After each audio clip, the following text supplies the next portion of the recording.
सास बहू का झगड़ा। अनामिका की सास पुष्पा अपनी बहू को कुछ खास पसंद नहीं करती थी और इसीलिए दोनों सास बहू में आए दिन झगड़ा होता रहता था। सास बहू के झगड़े के चक्कर में अनामिका के पति मोहित की जिंदगी मुश्किल में पड़ गई थी। बेचारा बार बार माँ और बीवी के झगड़े को सुलझाता ही रहता था, लेकिन दोनों समझने का नाम नहीं लेती थी। वैसे तो सब कुछ ठीक ठाक चल रहा था, लेकिन एक दिन अनामिका और पुष्पा के अंदर जोरदार झगड़ा हुआ और बात कुछ इस तरह थी। बहू, मैंने तुम्हें कल अपनी एक साड़ी धोने के लिए दी थी। हाँ मम्मी जी, वो साड़ी धोकर मैंने आपकी अलमारी में रख दी है। उसी की बात कर रही हूँ मैं। जरा देख तो, इस साड़ी को देखकर किसी भी तरह से लगता है ये धुली हुई है। अरे मम्मी जी, मैंने आपकी साड़ी वॉशिंग मशीन में अच्छे से धोकर सुखाकर आपकी अलमारी में तह बनाकर रखी थी। आपके तो नखरे खत्म ही नहीं होते। अरे कैसे बात कर रही है मुझसे? मेरे नखरे? अरे मोहित, जरा ये देख तो, ये साड़ी धुली हुई लग रही है क्या? अरे मम्मी, जब अनामिका कह रही है कि उसने साड़ी धोई थी तो मान लो ना। हर बात पर झगड़ा करना जरूरी है क्या? क्या है ना मोहित, तुम्हारी माँ को तो मेरे हर काम में नुस्ख निकालने की आदत पड़ गई है। जब तक दो चार खरी खोटी सुना नहीं लेती ना, इनका दिन नहीं निकलता। अरे चुप कर, बहू होकर मुझे जवाब देती हो। एक तो गंदे कपड़े उठाकर अलमारी में रख दिए, ऊपर से कैंची की तरह कचर कचर बोली जा रही हो। अरे मम्मी जी, आपको समझ में नहीं आता क्या? मैंने साड़ी धो कर रखी थी। तो फिर इतनी गंदी क्यों लग रही है? अब मुझे क्या पता मम्मी जी, आप इस पर इस तरह तेल और घी की चिकनाई के दाग लगाकर लाएंगी तो ये मेरी जिम्मेदारी थोड़ी ना है। अरे तो हाथ से धोना चाहिए था ना। मैं आपकी बहू हूँ, नौकरानी नहीं जो एक कपड़ा रगड़ रगड़ कर हाथ से धो दूंगी। आपको पहननी है तो पहनिए, नहीं तो रख दीजिए। तुझे तो मैं अच्छी तरह बताऊंगी, मुझे जवाब देती है। एक दिन सुबह के वक्त, अरे अनामिका, मेरी व्हाइट शर्ट कहाँ है? आज ऑफिस में बहुत बड़ा प्रेजेंटेशन है और मुझे वो व्हाइट शर्ट पहन कर जाना है। मुझे पता है, आपने मुझे 2 दिन पहले ही बता दिया था और आपकी शर्ट मैंने धोकर अच्छी तरह आयरन करके अलमारी में लगा दी है। जाइए वहां से ले लीजिए। अनामिका, ये तुमने क्या किया? ये देखो, शर्ट पर लिपस्टिक का दाग लगा हुआ है और ये तो एक जगह से जल भी गई है। नहीं नहीं मोहित, ऐसा नहीं हो सकता। मैंने तो तुम्हारी शर्ट ठीक से इस्त्री करके अलमारी में लगाई थी। तो फिर ये जल कैसे गई अपने आप? अलमारी में लटके लटके थोड़ी ना जल जाएगी। पर मोहित, मुझे अच्छी तरह याद है। देखो, अपनी गलती को छुपाने की कोशिश मत करो। और अगर शर्ट जल भी गई थी तो तुम्हें पहले बताना चाहिए था ना। मैं नई शर्ट लेकर आ जाता। अब ऐन वक्त पर शर्ट कहाँ से लेकर आऊं? मेरा इतना इम्पोर्टेंट प्रेजेंटेशन था, सब खराब हो जाएगा। अरे बेटा, क्यों परेशान होता है? ये देख, मैंने तेरे लिए पहले से ही एक नई व्हाइट शर्ट ला कर रखी है। लेकिन मम्मी, आप मेरे लिए व्हाइट शर्ट क्यों लेकर आई? अरे मुझे पता था तेरा प्रेजेंटेशन होने वाला है और अपनी इस बहू पर तो मुझे बिल्कुल भी भरोसा नहीं। क्या पता मेरी साड़ी की तरह तेरी शर्ट भी गंदी करके रख देती। और देख, वही हुआ ना। बेटा, सारी टेंशन छोड़ और ये नई शर्ट पहन कर जा। थैंक यू मम्मी, आज तो आपने बचा लिया मुझे। कुछ दिनों के बाद, अरे अनामिका, जानती हो, ऑफिस में मेरा जो दोस्त है ना अमर, आज उसका बर्थडे है और उसे तुम्हारे हाथ का चॉकलेट केक बहुत पसंद है।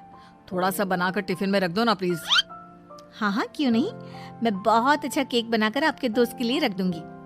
तुम्हारे हाथ का खाना खाकर तो वैसे ही मेरे ऑफिस के सारे लोग इतनी तारीफ करते हैं, क्या बताऊं। प्लीज एक अच्छा सा केक और बना दो, मेरी तो ऑफिस में शान बढ़ जाएगी। अनामिका केक बनाने के लिए रख देती है। पुष्पा चुपचाप जाकर उस पे ढेर सारा नमक डाल देती है।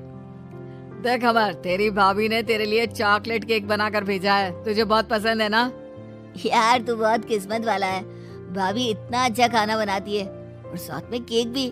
वैसे भाभी को थैंक यू बोलना। थैंक यू बाद में, पहले तो ये केक खा कर देख। बहुत मेहनत से बनाया है अनामिका ने। अरे यार, इस केक में तो बहुत सारा नमक है। लगता है भाभी ने शक्कर की जगह खूब सारा नमक डाल दिया है। अरे मोहित, तू तो अपनी बीवी की कुकिंग की बहुत तारीफ करता फिरता है। जरा पूछना अपनी बीवी से, केक में नमक कब से डलने लग गया। क्या यार, तुझे भी मेरा ही जन्मदिन मिला था बिगाड़ने के लिए। केक नहीं लाना था तो मत लाता, कम से कम मुझे इस तरह नमक वाला केक तो नहीं खिलाता। अरे नहीं यार, अनामिका ऐसा नहीं कर सकती, जरूर कुछ गड़बड़ हुई होगी। घर जाने के बाद अनामिका, अगर तुम्हारा केक बनाने का मन नहीं था तो ना बनाती, लेकिन मेरी बेइज्जती करवाने की क्या जरूरत थी? अरे आपकी बेइज्जती, ये आप क्या कह रहे हैं?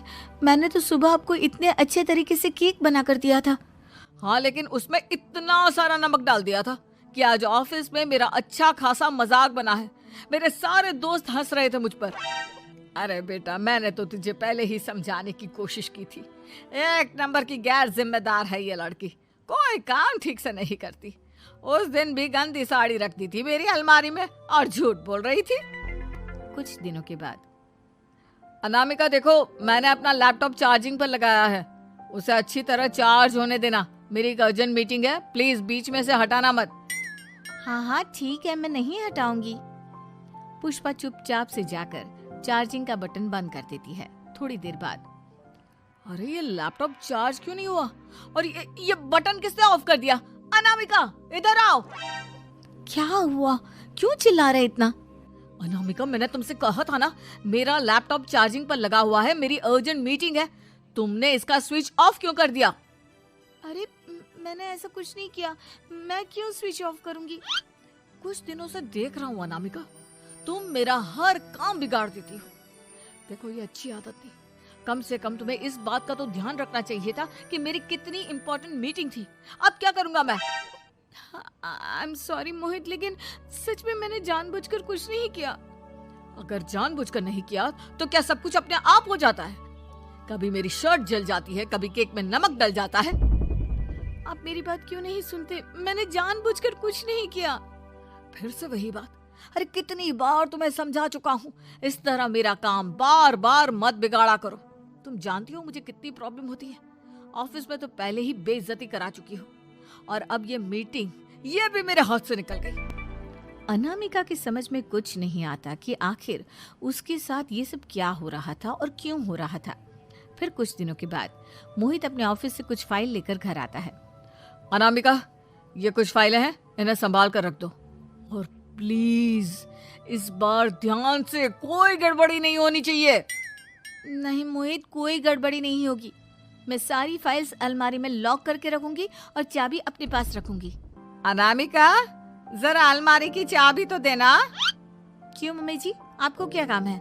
उसमें मोहित की जरूरी फाइल रखी है और मैं नहीं चाहती कि इस बार कोई भी गड़बड़ हो। पता नहीं कुछ दिनों से हर काम खराब हो जाता है। अरे मुझे उसमें से पैसे निकालने हैं और उसके बाद ले लेना अपनी चाबी। मैं खा नहीं जाऊंगी तुम्हारे पति की फाइल। अनामिका को अपनी सास पर शक होता है।